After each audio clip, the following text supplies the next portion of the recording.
Hello guys, dito naman tayo sa ating taniman. Sa ating taniman ng ating mga dragon fruit. Ang ginagawa ko ngayon ay naglalagay tayo ng abono sa ating mga dragon fruit.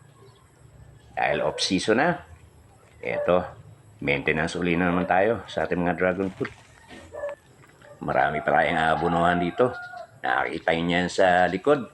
Ayan, dami dyan dragon fruit. Lalagyan natin ng abono dyan. Pagkatapos nyan ay magpupruning tayo. Dahil off-season na. Pwede na mag-pruning sa ating mga dragon fruit.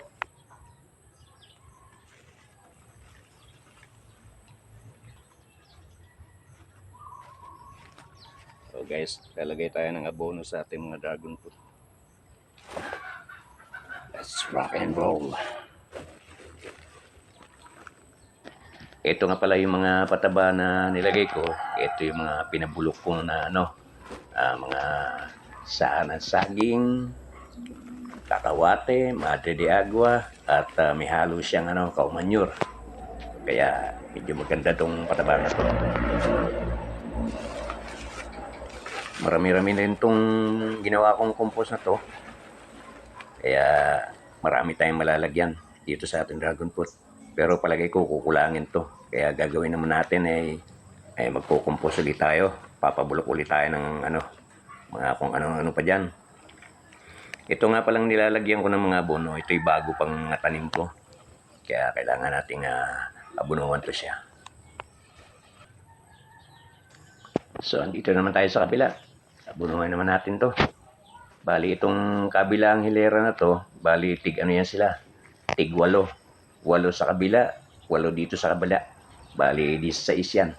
Ito yung mga trellis na nauso ngayon. Hindi katulad yung nasa likod ko, nakakita nyo yan.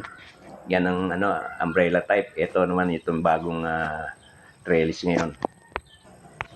Yung dun sa likod ko, nakakita nyo yung umbrella type. Bali, matatanim mo lang dyan 4 na piraso sa isang poste. Ito, marami ka matatanim dito. So, andito naman tayo sa unahan. Yan. Bali, rin yan. 8 piraso na nakita nyo yung stick ng kawayan. Yan sila. 8 piraso yan. Dito sa kabila, 8 rin. Yan. So, nagiging 16 yan. Ngayon ang kagandahan sa pagganitong klase na trellis, marami ka matatanim kaysa mga umbrella type na trellis.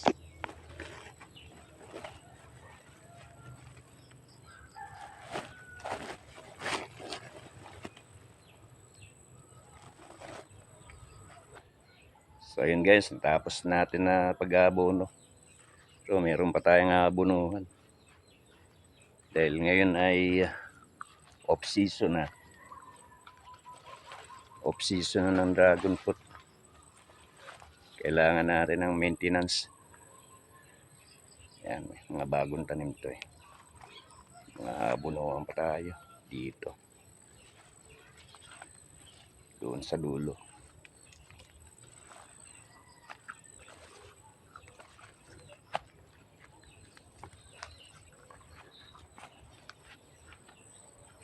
So, ayun. Set muna tayo dito.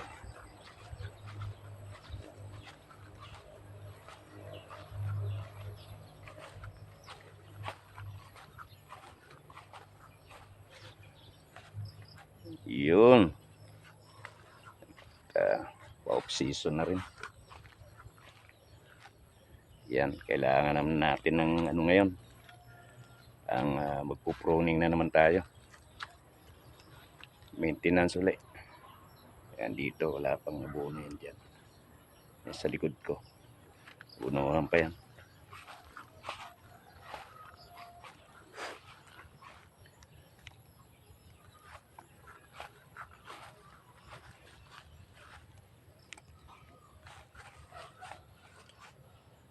Yan lang guys.